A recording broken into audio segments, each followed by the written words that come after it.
Alors, la particularité de cette 9e édition, bon, d'abord, je voulais vous dire bonjour à vos auditeurs et merci pour cette invitation.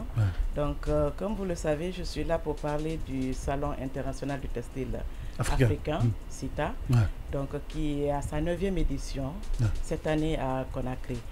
Donc, nous l'avons reçu à Lomé après la 8e édition.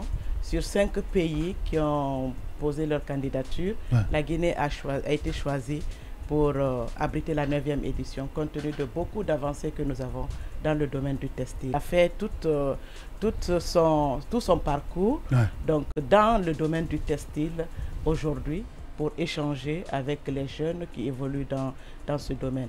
Et l'autre nouvelle activité qui a été introduite dans cette 9e édition, ça va être la visite des sites touristiques en République du Guinée. Parce que l'objectif, c'est vraiment cela, faire découvrir la beauté de la Guinée. En effet. L'autre question avec Yacine Ponlé. Alors, il y a souvent ce genre d'événements dans d'autres domaines, mais dites-nous, qu'est-ce que la Guinée a gagné, mis à part ces défilés? Qu'est-ce que la Guinée a gagné véritablement? Quelles vont être les retombées pour le pays après ce festival? Peut-être qu'on aurait dû commencer par faire une rétrospection. Alors, oui, mais c'est la première fois qu'on organise à domicile. Peut-être, si tu peux mettre... La réponse. C'est juste savoir le CITA, qu'est-ce que ça veut dire, c'est quoi, ça renvoie à quoi? Donc le CITA, comme je l'ai dit, c'est le Salon international du textile africain. Bien. Maintenant, pour revenir à la question de Yacine, qu'est-ce que ça a comme particularité, valeur ajoutée? D'abord, vous savez que le textile, tout le monde porte du textile. Donc ça rapporte aussi à notre valeur culturelle, la valeur culturelle d'un pays, l'identité d'un pays. Donc ça permet de mettre la visibilité sur ce que nous savons, ce que nous avons comme produit, comme valeur, comme richesse en termes de textile dans le pays. Et ça va braquer tous les projecteurs sur la Guinée. Parce que imaginez-vous que c'est 40 pays invités en République de Guinée. 40 pays et chaque pays envoie 7 délégations. Et en plus des pays invités, il y a d'autres experts qui vont venir dans le domaine du textile. Et notamment des grands mannequins, des grands stylistes qui vont arriver. Donc tous les médias internationaux et tous les médias nationaux vont parler pendant au moins une semaine de la Guinée. Et comme je l'ai dit, c'est un rendez-vous de donner et de recevoir. Les grands stylistes qui vont venir, les grands mannequins qui vont venir, ils vont partager leur expérience avec ceux de la Guinée. Donc ça fait une valeur ajoutée sur ce que les Guinéens savent faire. D'accord. Allez, je prends la question de Simon Pierre. Alors madame, l'autre question, c'est que aujourd'hui, on parle souvent de Fareyare qui se retrouve sur le marché. Est-ce que vous estimez que le textile guinéen a gagné assez plus de terrain pour s'affirmer aujourd'hui? Et je rappelle que le conseiller juridique du ministère de la Culture vous suit également dans cette émission par rapport à... Le conseil juridique du ministère de la Culture. C'est quoi le rapport? Voilà. Ça n'a Merci aucun rapport. Mais on s'en fout. Allez, grosse dédicace. On s'en fout pas. Grosse dédicace donc au conseil juridique qui nous écoute. Maintenant la réponse. Je dis bonjour à notre conseiller juridique parce qu'il est obligé de tout suivre. Yacine Ponlé, on parle pas du ministère de la Culture. Merci beaucoup. La réponse, pour répondre à votre question. question. Nous savons que c'est un grand défi et c'est la raison pour laquelle nous avons demandé à organiser le CITA. Parce que nous savons que le textile guinéen est menacé par la contrefaçon, mais aussi par le vol, parce que ce n'est pas que la faute. Il y a certains pays aujourd'hui qui veulent s'approprier du lépi comme étant leur patrimoine, alors que le lépi, il est guinéen.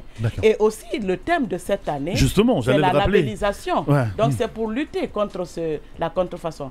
Parce que à part le textile guinéen, c'est beaucoup de l'Afrique qui est menacée par la contrefaçon. Partons du thème de cette année. Vous avez dit la labellisation, vecteur de lutte contre le piratage dans l'industrie du textile africain. Est-ce que vous pensez qu'en déposant une marque sur un textile, ça peut lui empêcher le piratage? Oui, tout à fait. Et nous sommes sur cette voie, l'ONPA, l'Office national de promotion de l'artisanat, dont je suis la DGA.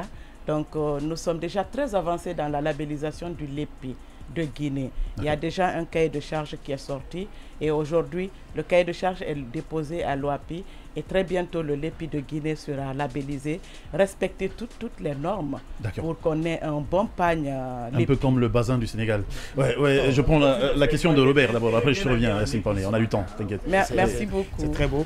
Et quand on parle du CITA, de ce salon international du textile qui s'organise pour cette 9e édition qui se tiendra également à Conakry, aujourd'hui, j'ai vu dans les différentes ou les principales activités qui se tiendront pendant une semaine, il y a l'exposition vente du textile africain. Au niveau de l'exposition, comment ça va se passer? Y a-t-il des inscriptions déjà pour avoir des tentes pour ceux qui veulent revendre les articles de chez nous, ou tout ce qui est tente relève de l'État ou des étrangers qui viennent d'ailleurs, ou c'est l'organisation même qui s'en charge? Donc comment ça va se passer? Donc l'exposition vente, c'est d'abord, la priorité est d'abord accordée aux pays participants. Donc, puisque nous avons 40 pays, ça va être des stands de pays. Donc, chaque pays vient pour montrer son textile, son savoir-faire en termes de Les étrangers qui viennent payent également leur... Non, ils ne payent pas. Donc, chaque pays aura droit à un stand pour exposer son produit. Ce qui fait que parmi les délégations, il y a un exposant qui vient au compte de l'État du pays pour venir vendre tout ce que le pays a comme textile. Maintenant, au-delà de ça, il y a d'autres stands qui vont être mis à la disposition des particuliers, des privés, qui voudront aussi associer leur image à cet événement. Donc, ils vont prendre des stands, ils vont exposer. Mais il faut savoir que nous sommes uniquement dans le domaine du textile. D'accord. Du textile africain, il n'y a pas autre produit que du textile, et seulement aussi sur du mais coton. cette question que Dame je pose dedans, Estelle Monsaré, directrice générale adjointe de l'Office national de la promotion de l'artisanat. Les stands privés seront payés, mais les stands de pays ne seront pas payés. Bien, la dernière question avec toi, Yacine Ponlé. Alors, vous êtes dans la promotion du textile africain, mais surtout guinéen. On voit qu'au Ghana, par exemple, ils ont trouvé une formule, c'est-à-dire que les enfants de l'élémentaire et l'école primaire, l'équivalent de l'école primaire ici, se mettent en tenue traditionnelle. Est-ce que vous faites ce genre de plaidoyer pour que les enfants arrêtent de porter les carolets, les kakis, pour qu'ils portent le textile guinéen, le lépi qui est très joli, le forêt sacré, etc. Oui, nous travaillons déjà sur ça. Je vois que, vous savez, le Burkina aussi a introduit ça cette année dans son système scolaire. Donc nous aussi, nous travaillons dessus. Ben, vous savez, il y a l'offre, il y a la demande. C'est vrai que actuellement, nous n'avons pas une grande production pour couvrir tout le besoin. Mais nous travaillons dessus. Parce qu'il faut aussi... On a découvert récemment qu'il y a une industrie, une semi-industrielle, une usine semi-industrielle qui produit du coton et du textile chez nous. Donc nous sommes en train de signer un protocole de collaboration avec cette usine, et pour que non seulement les artisans, les teinturières de ce pays puissent se procurer facilement du textile, mais nous travaillons, comme vous l'avez dit, sur ce projet-là. Le salon va se tenir où et comment? Ça sera du 6 au 11 novembre 2020. Au chapiteau Baïssa. Et comment y accéder? Comment y accéder, c'est libre. Donc c'est-à-dire c'est le seul événement où vous pouvez venir, vous goûter à tout sans rien payer. Bien. Il y a une très grande parade. Non, quand je dis goûter à tout, vous allez tout. Vous allez, comme on dit, venir bouffer du textile. Mais vraiment, sans rien payer, il y aura des défilés grand public tous les soirs. Venez voir les grands stylistes de l'Afrique défiler sans rien payer. Tout se passe à l'esplanade du Palais du Président. On a 30 secondes. Est-ce qu'il y a des choses que vous voulez rajouter qu'on n'a pas brossé le long de cet entretien? Bon, tout ce que je peux demander, nous sommes presque à 2 semaines de l'activité. C'est comme on l'a dit, c'est vraiment pour le peuple de Guinée. Demandez à tous les Guinéens que c'est gratuit.